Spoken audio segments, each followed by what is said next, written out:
বাংলাদেশে কোনো দুর্নীতি থাকবে না, সবাই সমান থাকবে, স্বচ্ছতা থাকবে, দায়বদ্ধতা থাকবে। আমরা এমন সংসদ চাই, জনগণের ভোটে নির্বাচিত সংসদ চাই, যেই সংসদে যারা সাংসদ হবে তারা জনগণের কাছে দায়বদ্ধ থাকবে, জনগণের কাছে জবাব দিতে হবে তাদের প্রত্যেকটা কার্যকলাপের।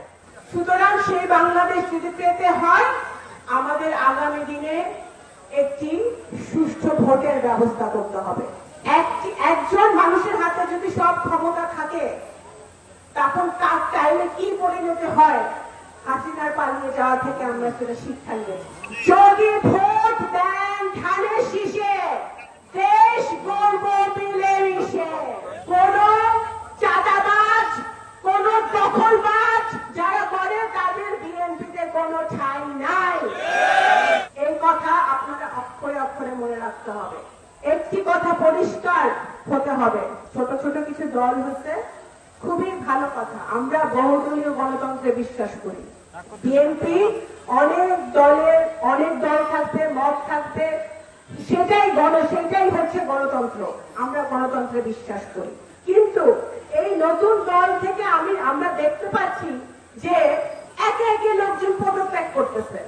এই 2 মাসও হয় না দলের বয়স, লোকজন পদত্যাগ করতেছে। তো আমি এদেরকে অনুরোধ করব, একজন রাজনৈতিক কর্মী হিসেবে, যে অন্য দলের কথা না বলে, অন্য দলের সমালোচনা না করে আগে নিজের দলটা গোছান, নিজের দলের দিকে খেয়াল দেন।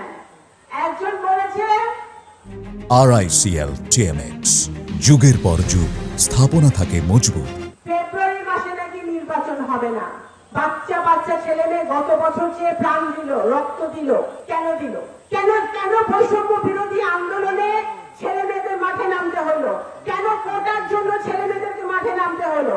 তার একটাই কারণ, 2009 সাল থেকে 2024 সাল পর্যন্ত কেউ যাকে ইচ্ছা তাকে ভোট দিতে পারে নাই। আমাদের যারা নতুন ভোটার, 18 বছরের ছেলে